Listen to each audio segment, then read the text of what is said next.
Afternoon Nashita und herzlich willkommen zu einem neuen Video. Und zwar habe ich euch auf Instagram gefragt, ob ihr mir Fragen stellen könnt.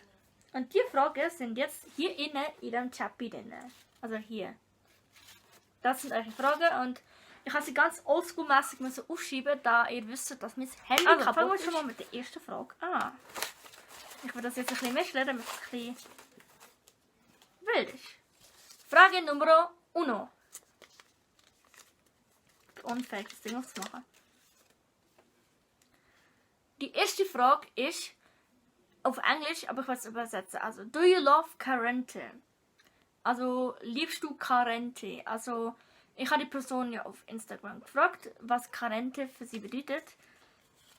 Und sie hat mir gesagt, auf Homosexualität bezogen.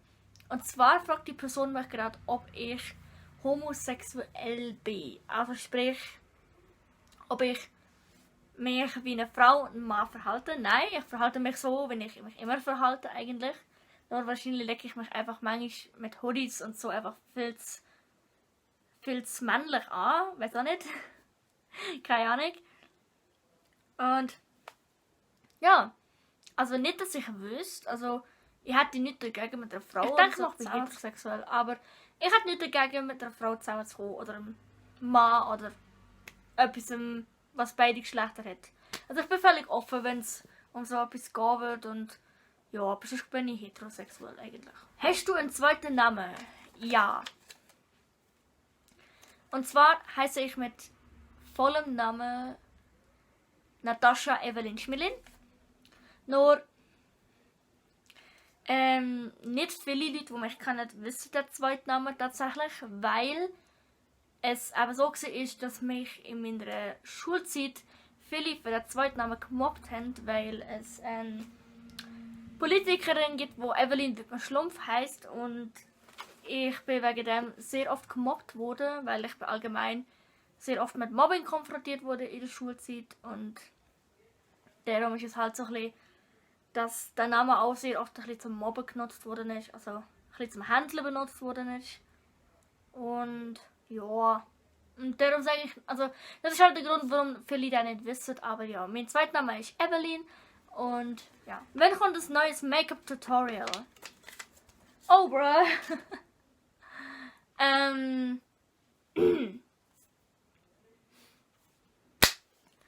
Problem. Entschuldigung. Nicht stimmt. Wegen dem gibt es ein kleines Problem. Und zwar wissen viele, dass ich eine Hautallergie habe. Und zwar hier und am ganzen Körper. Und es ist eben so. Ich kann halt nicht wirklich normale Sachen benutzen. Also was ich am Make-up benutzen kann, sind die Body Painting Farben von Push Art. Ich schreibe hier oben noch Werbungen, weil ich den Namen ja sage. Also ich benutze eigentlich die Farbe von Push Art, also die Body Painting Farbe von Push Art, weil die sind hautverträglich und auch vegan und chemiefrei. Was ich noch gut benutzen kann, sind die Sachen von NYX. Also ich habe jetzt zum Beispiel einen Lidschatten von NYX, wo ich hier drauf tun kann.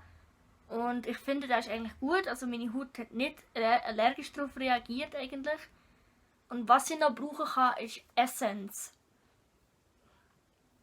Weil ich habe einen Lippenstift von Essence, was nicht allergisch reagiert. Und ich habe noch Wimperntusche von Essence, die ist nicht die beste, muss ich sagen, weil wenn ihr hier seht, ich habe eigentlich normalerweise habe ich recht lange Wimpern. Und ich habe das Gefühl gehabt, dass ich sie aufgedreht habe, mehrere Male, und ich einfach einen No-Make-up-Look habe. Wenn ihr unbedingt einen Make-up-Look wollt, dann schreibt mir doch in die Kommentare, was fertigen. Weil ich habe halt eben noch 2 Push-Up Bodypainting-Farben, und zwar schwarz und rot. Und das macht es eben ein bisschen schwieriger. Was ich halt noch machen kann, ist mit der NYX-Palette, genau die NYX-Palette, die ich habe, etwas schminken, weil ich habe auch letztens, das wir auf Instagram gesehen haben, das Skelett hier, das halbe Skelett, das habe ich probiert von der lieben Carina Pusch nachzuzeichnen, was mir eher so semi-optimal gelungen ist, aber ja. Wenn ihr wollt, kann ich noch ein Obiges Make-up machen, das ein bisschen dunkler ist. Das kann ich noch machen. Aber sonst, ja, sonst schreibt mir noch Looks, die ihr gesehen habt, in die Kommentare. Aber bitte nicht so schwierige, weil ich bin halt wirklich noch ein Noob, wenn das angeht. Also, wo hast du gelernt, immer so schöne Frisuren und Outfits zusammenzustellen? Das ist eine gute Frage. Nein, die meiste Zeit tue ich mir selber, etwas zusammenstellen. Oder wenn ich zum Beispiel ausgehe und etwas richtig Schönes zusammenstellen, dann hilft mir meine Mami sehr oft. Ja, meine Mami hilft mir. Und das Ding ist halt auch, zum Beispiel, also ich suche mir meistens meine Outfits recht selber raus. Nur wenn es zum Beispiel speziell ist, zum Beispiel für meinen Geburtstag oder zum Beispiel für letztens irgendwie da, wo ich mit einer Kollegin in die Stadt gegangen bin, aber das ist auch schon länger her, dort hat sie mir einfach, also hauptsächlich gehe ich mit meiner Mami shoppen, weil meine Mami hat so ein bisschen, wie sagt man, mehr ein besseres Auge für schönere Sachen, aber ich gehe halt auch selber mit Kolleginnen schauen, was passt mir und so. Nur bei mir ist das Problem, wenn ich selber gehe, kaufe ich mir meistens nur so Hoodies wie der hier, so grosse Hoodies, und davor muss ich mich einfach wegzerren. Und meine Mama ist so eine Person, die hat so Pullover nicht gerne und sagt so, Nati, nicht den Pullover kaufen immer. Also nicht immer so Pullover kaufen. Und wenn ich mit ihr unterwegs bin, gehe ich weniger so auf Pullover zu. Also Hoodies zu. Wäre das, wenn ich alleine gehe und mit den Kolleginnen. Und ja. Aber ich lasse mich halt auch sehr gerne von anderen Leuten inspirieren. Zum Beispiel, ich gehe sehr gerne in Tellyway, wie ihr wisst. Und dort lasse ich mich auch sehr gerne beraten, weil meistens bringen sie auch mega gute Sachen, wo ich denke, wow, das hätte ich jetzt nie gedacht. Zum Beispiel letztens eine Jeanshose und so. Zu Frisuren. Meistens mache ich mir die Frisuren selbst, aber die Ariana Grande, dass man hier abteilen tut und so. Was ich noch sagen kann, ich habe ein Foto mal gepostet, wo ich in Zürich-Oerlikon war. Das Foto ist, glaube ich, sogar auf meiner Instagram-Seite. Ja, genau. Zusammen mit der Selina Keks, dem Manny Bröli, dem Ninja Luther, dem Frozen und noch ein paar Leuten. Und dort habe ich hier oben so eine Schleife. Ich muss sagen, die Frisur ist tatsächlich sehr random entstanden. Ich habe einfach probiert, einen Dutt zu machen. Und dann, also ich habe wirklich nicht gesehen, ich bin nicht in einem WC gesehen oder nicht vor einem Spiegel. Ich habe es einfach irgendwie zusammengenommen. Also sprich, sie ist einen Dutt zusammen. Nachher hat Selina gesagt, warte kurz, ich muss etwas... So, nachher, Selina Keks, sie war bei mir, sie hat meine Haare angeschaut und ich so, hä? Und sie so, warte. Und sie hat mir gesagt, warte, du dir helfen. Und nachher hat sie mir geholfen und nachher habe ich gesehen, dass aus dem Tod eine Schleife war. Also plötzlich eine Schleife war. Also... Also sagen wir es so. Dort an der Zürich Game Show hatte ich dann so eine Schleife auf dem Kopf gehabt, aber das war ziemlich ein Zufall gewesen, da ich den Tod irgendwie komisch gebunden habe. Und Selina hat das eigentlich gerettet. Also sie hat nachher meine Spange genommen, hat gesagt, warte, ich helfe dir, und danach plötzlich eine Schleife auf dem Kopf gehabt. Und so habe ich dann nachher einen halb Abdu mit einer Art Schleife. Aber das ist tatsächlich sehr zufällig gewesen, dass das passiert ist mit dieser Schleife und dass es plötzlich so rausgekommen ist. Also das ist ein sehr grosser Zufall gewesen, tatsächlich. Und der Rest mache ich mir selber. Also ich habe auch die Box Braid, wie sagt man denn, die Zöpfe, die Kylie Jenner hatte, die sehr im Trend sind, die beiden Zöpfe hier, die kann ich mir auch selber machen, aber momentan mit diesen Haaren halt nicht, weil die sind kurz. Was ich noch selber kann, ist einen einzelnen Zopf sauber, bis hier so hinten runter. Und ja, ich habe einfach mehr so Basic-Sachen, so ein Dutt, halb Abdu dort, ein normaler Pferdeschwanz, ein normaler Dutt, sind so ein bisschen Basic-Sachen. Und die beiden Zöpfe sind halt nicht basic, weil die schwer sind, aber so Sachen wie Waterfall Braids und all das, und also so Sachen wie so Zöpfe kann ich nicht. Was ich noch habe, ist einfach hier so eine Strähne hintereinander, und dann habe ich so eine, habe ich auch mal gemacht, ich habe so hier eine Strähne hintergenommen, nachher hier so ein bisschen, und dann habe ich so ein bisschen so eine Frisur. Also ja, so ein bisschen, dass man... Oder was ich auch gerne mache, ist so ein bisschen das so hinten zu nehmen. Momentan sieht das hier ein bisschen behindert aus. Aber was ich gerne mache, ist so Haar hinten nehmen oder in die Mitte tun und dann nachher, oder zum Beispiel dann ich sehr gerne zusammennehmen und nachher hier so Sterne rauszupfen. Das mache ich auch sehr gerne. Zum Beispiel beim Arbeiten. Also wenn ich nachher beim Arbeiten fertig bin und ich Haar nicht aufmachen will, dann einfach hier so, also hier zusammennehmen und so ein paar Sterne voll rauszupfen und dann, ja, dann ist das auch eine Frisur. Also ja, meine Frisuren mache ich meistens selber. Und mit den Outfits gehe ich halt sehr oft mit meiner Mami shoppen, weil sie es besser Auge hat für das. Und dann auch meistens einfach mal in einen Laden gehen und sich beraten lassen, egal ob Mann oder Frau. Weil die Leute für den Detailhandel, die wissen einfach am besten was gerade so, was so im Trend ist, was so ein bisschen so zusammenpasst, wie gesagt, was im Trend ist, was gut zusammenpasst, was eher weniger passt. Auf die Frage habe ich gewartet. Bei dieser Frage bin ich tatsächlich sehr verwundert, warum sie gekommen ist. Hier drauf steht, wieso willst du nach Bern ziehen?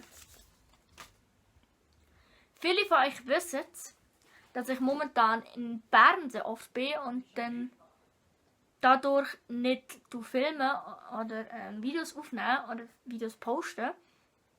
Also posten schon, aber dass noch nie ein Video von dort gekommen ist, tatsächlich. Denn es ist nicht erlaubt, dort Videos zu machen und daran halte ich mich auch. Das ist eine Hausregel und auch aus Datenschutzgründen. Das habe ich vergessen. Und ja, genau. Warum jemand geschrieben hat, also die Frage ist für mich sehr überraschend gewesen. Dort drauf steht ja, wieso willst du nach Bern ziehen? Also, ich will nicht nach Bern ziehen, ich wohne nur dort. Und zwar wohne ich dort, weil es für mich nicht rendiert, jeden Morgen 2,5 Stunden dort zu fahren und 2,5 Stunden wieder zurückzufahren, weil ich um 10 vor 8 Uhr dort anfangen muss. Und es rendiert einfach nicht, irgendwie 2,5 Stunden von meinem Dorf aus Richtung Surse und dann über Olten und dann umsteigen zu müssen auf Bern und dann von Bern aus dann nachher Richtung dort zu gehen mit dem Bus. Und ja, es lohnt sich halt nicht 2,5 Stunden dort zu fahren. Und darum wohne ich dort in Bern. Ich wohne einfach dort. Ich will nicht dort hinzügeln. Also, wenn ich schon irgendwo hinzügeln will, dann sicher nach Luzern in die Stadt rein. Also, so ein bisschen außerhalb in der Stadt, aber schon Stadt Luzern. Oder nach Zürich. Ist zwar teuer, aber dann wäre ich näher bei denen, wo ich kann. Weil ich kann viel mehr Leute von Zürich werden hier von da ist eine Frage. Und zwar, was hast du als Kind immer geglaubt, wo kannst du jetzt drüber lachen?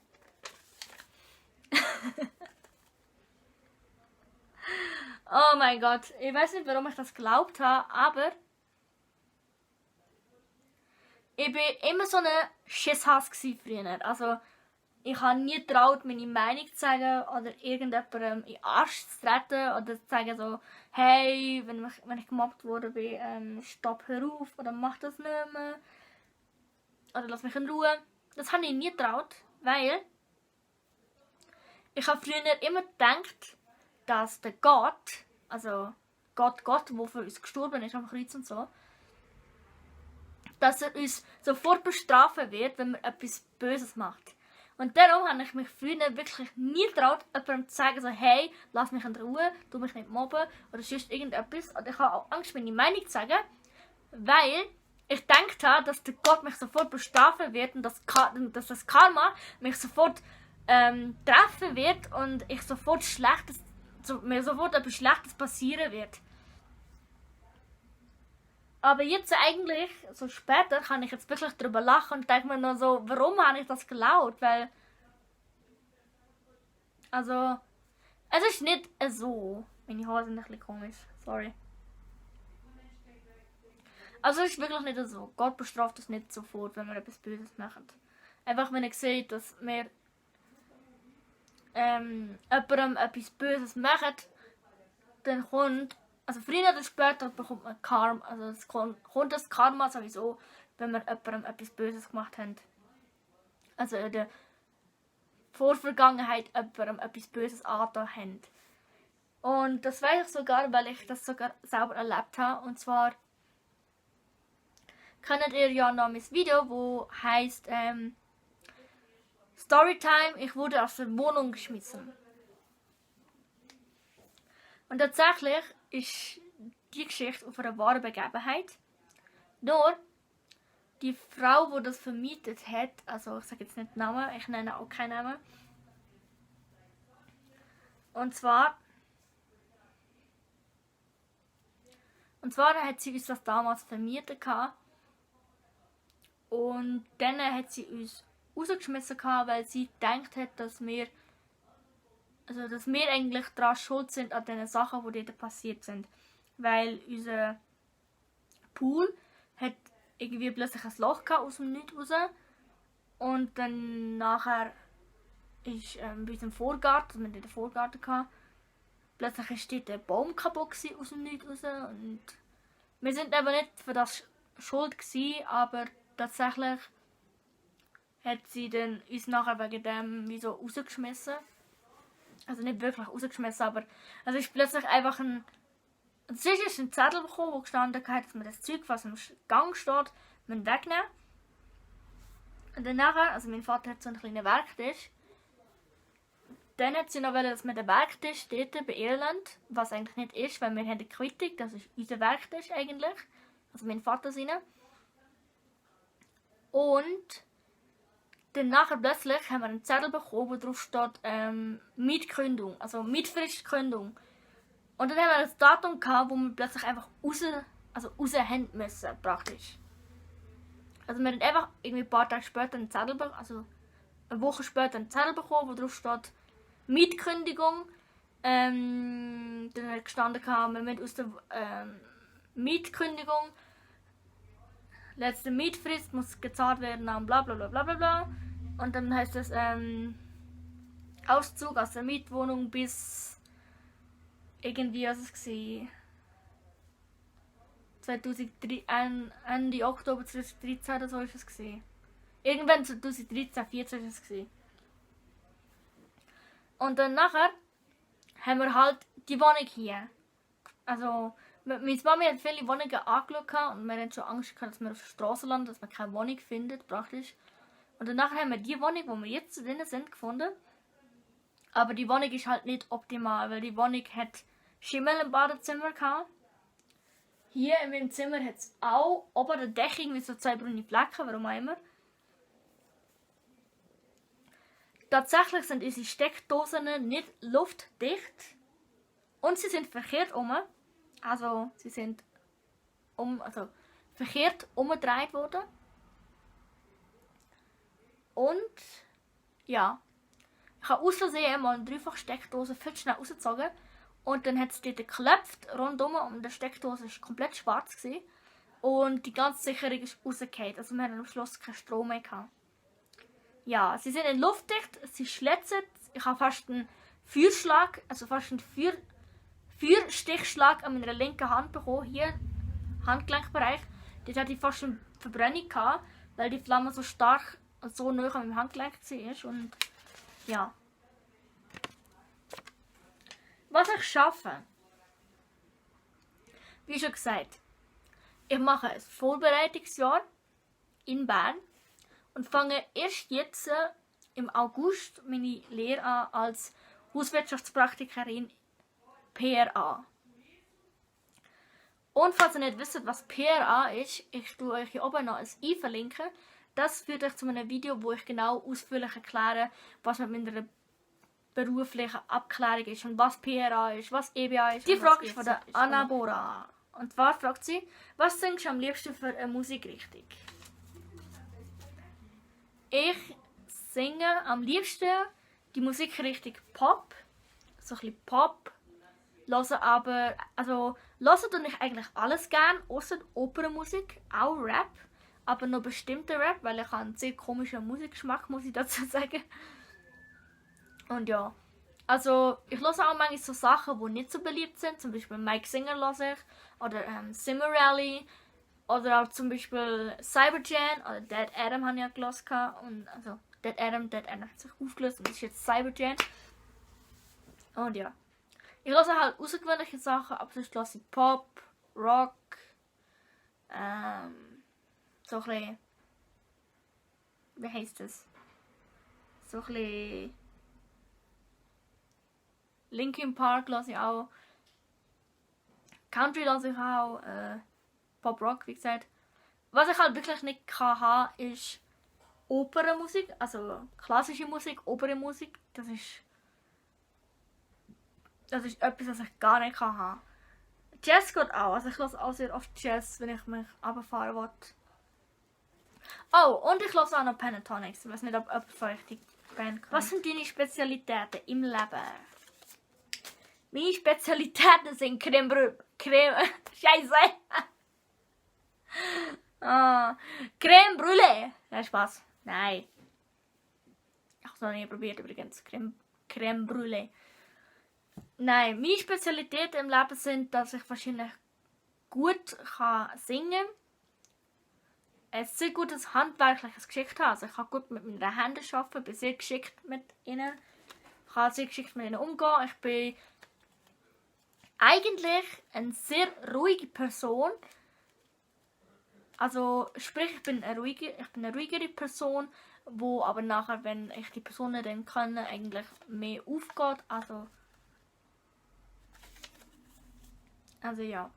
Also ich bin am Anfang halt eine ruhigere Person und dann, wenn ich die Personen besser kennenlerne, dann kann ich mir halt so ein bisschen wie so öffnen. Also sprich, also ist nicht, dass ich Angst vor Menschenkontakt habe. Nur von dem, was in meiner Vergangenheit passiert ist, dass ich mich wie so halt mit dem Schüchternen zuerst so wie so ein bisschen schütze vor mich selber, dass ich nicht ausgenutzt werde. Weil viele schüchterne Personen können das, dass sie ausgenutzt werden oder einfach verarscht werden, und das probiere ich so ein bisschen mich zu schützen mit dem. Und ja.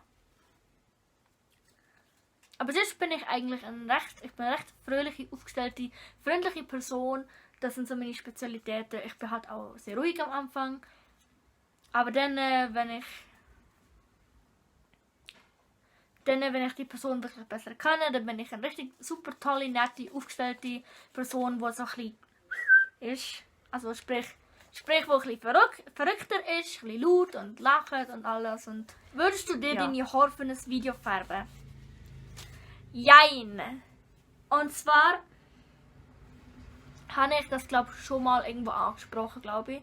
Ich weiß es nicht mehr genau. Falls nicht, sage ich es nochmal. Ich habe eine Hautallergie. Auf dem ganzen Körper. Also auf den Armen, auf den Beinen, auf meinem Gesicht. Ich habe hier oben sogar Akne gehabt. Also man sieht es jetzt nicht mehr so stark. Also meine Akne ist nicht mehr so stark. Aber trotzdem habe ich hier noch so Pickel. Und ich habe eine Kopfhautallergie. Also sprich, wenn ich irgendetwas nehme, was mit zu starken Chemikalien zu tun hat, also sprich ein Shampoo, wo zu viel Fett drin hat, also zu viel Fette oder irgendwie zu viel Chemikalien drin hat, dann wird das hier alles rot. Es wird alles rot, es spannt sich, es beißt und es fängt an zu brennen. Man sieht es sogar, wenn ich meine Haare zusammengebunden habe, hat man das, man sieht es so schon hier vorne. Hier vorne sieht man das schon. Und das ist total scheiße. Und dann brauche ich ein Antibiotika für dort oben und das ist nicht so schön. Also ihr wisst ja, dass ich auch schon pinke Haare hatte. Aber das war ein Tönig und Tönige gönnt. Aber man muss extrem vorsichtig mit diesen Tönigen umgehen auf meiner Kopfhaut. Auch mit Haarfarbe. Also ich hatte ja auch mal längere Haare gehabt. Und dann hatte ich so dunkelviolett drauf gehabt. Also so ein dunkelviolett, wo so im dunklen Schwarz. Dunkle Licht schwarz war und im hellen Licht dunkelviolett war. Das hatte ich nur an der Spitze unten gehabt. Weil das hat stärkere Chemikalien gehabt. Wenn das hier drauf angekommen wäre, dann wäre das rot gewesen. Es hat angefangen zu beißen, es hat angefangen zu brennen und ja. Und falls ihr Kommentare, also bitte schreibt in die Kommentare so, das ist wegen Klimawandel und es könnte sein, dass du viel zu empfindlich bist und bla bla bla bla. Nein, es ist nicht wegen Umwelt oder was ich auch schon gelesen habe im Internet und ich recherchiert habe über hautempfindliche Haarfarben. Ne? Ist auch schon gestanden wegen Umweltverschmutzung und wegen falschen falsche Haarspülmittel. Nein, es ist nicht wegen dem. Ich benutze wirklich schon seit Jahren ein Baby-Shampoo für meine Kopfhaut und für meine Haut. Und ich benutze auch ein Babypuder für meine Haut, da meine Haut sehr schnell auch schwitzt und dann nachher Rötungen bekommt an gewissen Stellen. Ne? Und ja. Und die denken so, hey, das Babypuder, Babyöl, Babyhaarmittel. Also viele kennen es wahrscheinlich. Also ich nenne jetzt mal den Namen. Ich benutze eigentlich die Produkte schon mega lang von dieser Marke. Und zwar heißen die Johnson Baby Shampoo. Also das ist so ein gelbes Baby Shampoo. Wartet, ich habe es glaube hier. Das kann ich sogar zeigen sogar. Und zwar das hier. Das hier. Johnson Baby Shampoo. Also das hier. Das hier benutze ich für meine Kopfhaut, weil sie ist echt empfindlich. Wenn irgendetwas anderes als das hier auf meine Kopfhaut kommt. Was ich aber für meine Haut benutze, ist auch das hier. Das ist auch von Johnson.